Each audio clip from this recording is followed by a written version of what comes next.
మనం వచ్చేసి hi viewers, మనం వచ్చేసి తమిళనాడు గవర్నమెంట్ తెలుగు మీడియం వచ్చేసి టర్మ్ 3లో సహజ వనరులు అనేటువంటి లెసన్ని చూడబోతున్నాము. సైన్స్లో ఈవీఎస్ పరిసర విజ్ఞానములో ఇక్కడ చూడండి, వచ్చేసి బోర్డులో ఒక పాప వచ్చేసి నటిస్తూ ఉంది. నటించలేదు. తరగతి గదిలో తోలు బొమ్మలాట చూడడానికి విద్యార్థులందరూ ఆతృతగా ఎదురు చూస్తూ ఉన్నారనమాట. తోలు బొమ్మలాట అంటే తెలుసు కదా, ఆ యొక్క బొమ్మలను వచ్చేసి పైన ఒకరు ఆడిస్తూ ఉంటారనమాట. దీన్ని తోలు బొమ్మలాట అని అంటారు. నమస్కారములు, నేను రాయితో చేయబడినటువంటి కల్వరాయన్ మాట్లాడుతున్నాను. నా పేరు కల్వరాయన్. నేను కొండ మరియు పర్వతములలో గల బండరాళ్ల చేత ఏర్పడిన వాడిని. ఇప్పుడు వచ్చేసి మనము ఒక్కొక్క వస్తువులను ఉపయోగించి మనము అనేకమైనటువంటి విషయాలను తయారు చేయవచ్చు. ఇక్కడ చూడండి, మనము బండ రాళ్ళు ఉపయోగించి మనం వచ్చేసి ఒక అందమైనటువంటి శిలని అందంగా చెక్కవచ్చు అనమాట. సో కొండ మరియు పర్వతముల్లో గల బండరాళ్ల చేత నేను ఏర్పడిన వాడిని. నేను మానవులకు గ్రానైట్, పాలరాయి మరియు సున్నపు రాయిని ఉపయోగపడుచున్నాను. నేను వచ్చేసి గ్రానైట్గా ఉంటాను, పాలరాయిగా ఉంటాను, మరియు సున్నపు రాళ్ళు కూడా మనకు ఉపయోగపడతాయి అన్నమాట. అదిగాక ఇండ్లు కట్టడానికి, రోడ్లు వేయడానికి, ఆనకట్టలు నిర్మించడానికి అనేక విధములుగా ఉపయోగపడుచున్నాను. ఆ రాళ్ళు వచ్చేసి మనము ఎక్కువగా వచ్చేసి వీటికి ఉపయోగిస్తున్నాం అనమాట. ఇల్లు కట్టడానికి, రోడ్లు వేయడానికి, తర్వాత వచ్చేసి ఆనకట్టలు నిర్మించడానికి పెద్ద పెద్ద రాళ్ళని ఉపయోగిస్తూ ఉన్నాము. నమస్కారము, నేను మట్టితో చేయబడిన మాధవుడిని. నా పేరు మాధవుడు. కల్వరాయుడు శిథిలమై నేను ఏర్పడి తిని. కల్వరాయుడు ఏమైపోయాడు, అక్కడ భూమిలో పాతుకుపోయిన తర్వాత ఆ యొక్క కొన్ని రోజుల తర్వాత నేను బండరాళ్లను రాపిడి వలన, బండరాళ్ళు ఒక్కొక్కటి ఒకదానికొకటి రాపిడి అయ్యి ఆ విధంగా మట్టిగా మారిపోయాను అనమాట. సో నేను బండరాళ్ల రాపిడి వలన, శిథిలమవటం వలన చిన్న చిన్న రేణువులై ఏర్పడి తిని చిన్న చిన్న మట్టిగా తయారయ్యాను. ఇలా మట్టి అయినటువంటి నన్ను కంకర, ఇసుక, బంకమట్టి, ఎర్రరేగడి మన్ను, ఒండ్రు మన్ను, నల్లరేగడి మన్ను అని పలు రకాలుగా చెప్పుదురు. ఈ యొక్క మన్నునన్నింటినీ నేను వ్యవసాయమునకు మట్టి పాత్రలు చేయడానికి ఉపయోగపడుతున్నాను. ఇప్పుడు గమనించారో లేదో, మట్టి పాత్రలని ఎక్కువగా ఉపయోగిస్తున్నారు. రాతి పాత్రలను కూడా ఉపయోగిస్తూ ఉన్నారనమాట. ఎక్కువగా రాళ్లతో చేసినటువంటి పాత్రలు కూడా చాలా మంచివి. ఆ తర్వాత వచ్చేసి మట్టితో చేసినటువంటి పాత్రలు కూడా చాలా మంచివి వంట చేయడానికి. ఈ విధంగా నేను ఉపయోగపడుతున్నాను అని చెప్పేసి ఈ యొక్క మట్టి అనేటువంటిది మనకు చెప్తూ ఉందనమాట. చూడండి, వచ్చానయ్య నేను లోహనాథుడను. నేను లోహాన్ని, నన్ను భూమిలో నుండి వేరు చేసి తీస్తారు. నన్ను వచ్చేసి భూమిలో నుంచి తీస్తారు. నేను కఠినంగాను మరియు తలతలమని మెరుస్తాను. అక్కడ వచ్చేసి మనకు కఠినంగాను మరియు మట్టిని వచ్చేసి శుభ్రపరిచి మనకు వచ్చేసి మెటీరియల్ అనేటువంటిది తయారు చేస్తారు, లోహాన్ని తయారు చేస్తారు. నాలో ఇనుము, బంగారము, వెండి మరియు అల్యూమినియం మొదలగు ఉన్నవి. భూమిలో నుంచి తవ్వినటువంటి వస్తువులను ఉపయోగించి మనం వచ్చేసి ఇనుము, బంగారము, తర్వాత వెండి, తర్వాత అల్యూమినియం పదార్థాలను మనం తయారు చేస్తాము. నన్ను ప్రజలు ఆభరణములుగాను మరియు ఇంటి సామాగ్రి తయారు చేయుటకు ఉపయోగిస్తారు. ఇప్పుడు వచ్చేసి ఇనుము, తర్వాత వచ్చేసి అల్యూమినియము, వీటిల్లో వచ్చేసి వంట పాత్రలుగా ఉపయోగిస్తాము. తర్వాత వచ్చేసి బంగారము, వెండి, వీటిల్లో వచ్చేసి మనము ధరిస్తామన్నమాట. సో ఒంటికి ఆభరణాలుగా ధరిస్తామన్నమాట.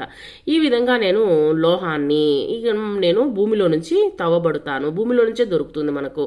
దాన్ని శుభ్రపరిచి దాన్ని వచ్చేసి వాటిని కాచి వడబోసిన తర్వాతనే వాటిని మన లోహం కింద మనము అనేకమైన కెమికల్స్ ఉపయోగించి దాన్ని లోహంగా తయారు చేయడం జరుగుతుంది. నమస్కారం, నేను కొయ్యతో తయారు చేసినటువంటి మరగదం వచ్చాను. నేను భూమిపై ప్రతి చోట ఉండేదను, ప్రతి చోట ఉంటాను. భూమిపై గల జీవరాశులు నాపై ఆధారపడి జీవిస్తున్నవి. ఎక్కువగా వచ్చేసి మనము చెక్కతో చేసినటువంటి వస్తువులనే ఉపయోగిస్తూ ఉన్నామన్నమాట. ఇప్పుడు నేను జీవరాశులకు ఆహారము, నివాసము మరియు వస్త్రములుగాను ఉపయోగపడుతున్నాను. ఇప్పుడు చెట్ల నుంచే కదా మనకు కొయ్య అనేటువంటిది లభిస్తూ ఉంది. సో ఈ విధంగా కొయ్య అనేటువంటిది దేంట్లో నుంచి లభిస్తుంది, చెట్టు నుంచి లభిస్తుంది.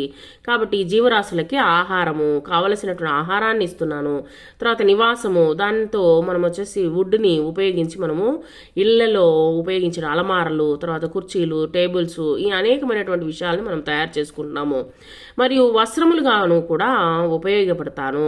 మా వస్త్రములుగా ఎలా ఉపయోగపడుతుంది, ఈ యొక్క వాటి వాటిని వచ్చేసి బాగా ఈ యొక్క చెరకు గడలు ఉన్నాయి కదా, వాటిని వచ్చేసి నారలుగా తయారు చేసి వాటిని కూడా వచ్చేసి వస్త్రములుగా కూడా నేను తయారవుతూ ఉన్నాను అనమాట. ఇప్పుడు వచ్చేసి ఇక్కడ చూడండి, ఓ విద్యార్థులారా, మీకు ఒక విన్నపం.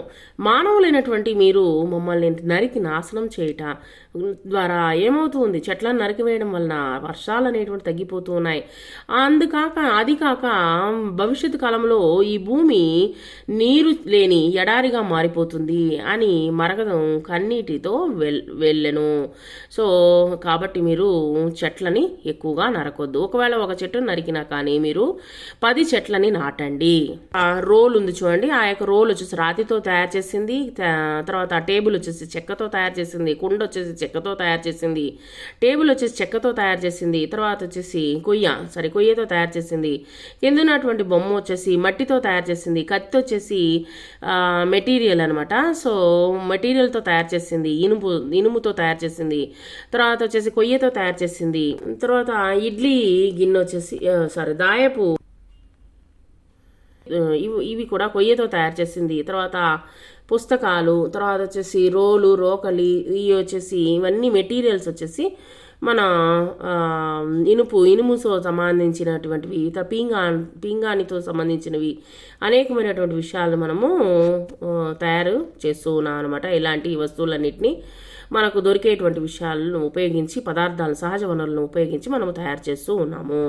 సరే, పైన చూపినటువంటి పటములకు రంగులు వేయండి. కొయ్యతో చేసిన వస్తువులను పసుపు రంగు వేయము, లోహముతో చేసిన వస్తువులను ఎరుపు రంగు వేయము, రాయితో చేసిన వస్తువులను నలుపు రంగు వేయము, బంకమట్టితో చేసిన వస్తువులను గోధుమ రంగును వేయము. ఇక్కడ చూడండి, వర్గీకరించదమా. ఇక్కడ ఉన్నటువంటి బొమ్మల్ని చూడండి వచ్చేసి, ఆ తర్వాత మనం వచ్చేసి వాటిని వర్గీకరించాలి.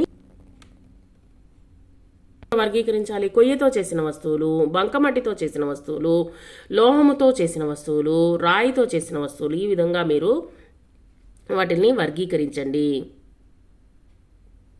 క్రింది ఆట వస్తువులు దేనితో తయారు చేయబడినవి. ఇక్కడ చూడండి, కొయ్యతో చేసింది. ఇవన్నీ కొయ్యతో చేసినవే. చూడండి, ఇక్కడ ఉన్నటువంటి కొయ్యతో చేసింది. ఇది వచ్చేసి అల్యూమినియంతో చేసింది.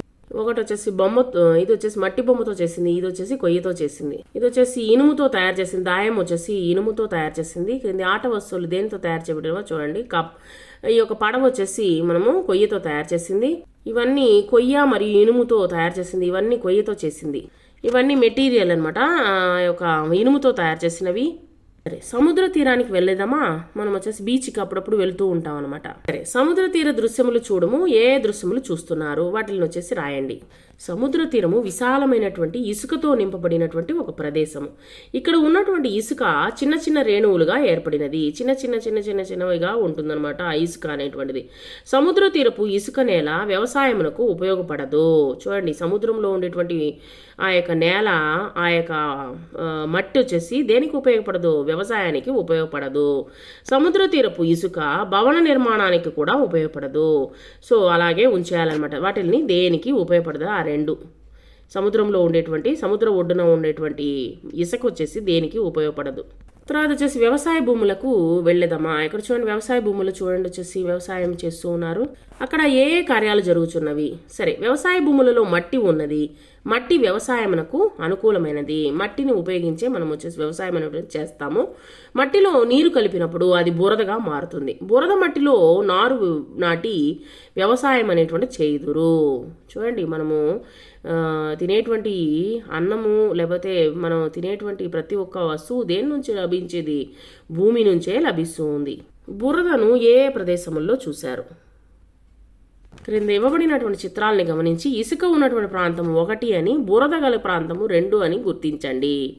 సో ఇక్కడ చూడండి, ఫస్ట్ వచ్చేసి బీచ్లో ఉన్నటువంటి ఇది 2, మన ఇళ్లలో ఉండేటువంటి బురద, తర్వాత వచ్చేసి ఇక్కడ వ్యవసాయ భూమిలో ఉన్నటువంటి బురద, తర్వాత మరలా బీచ్లో ఉన్నటువంటి సముద్రపు ఒడ్డు. సో ఈ విధమైనటువంటి వాటికి నెంబర్లు వేసి రాయండి.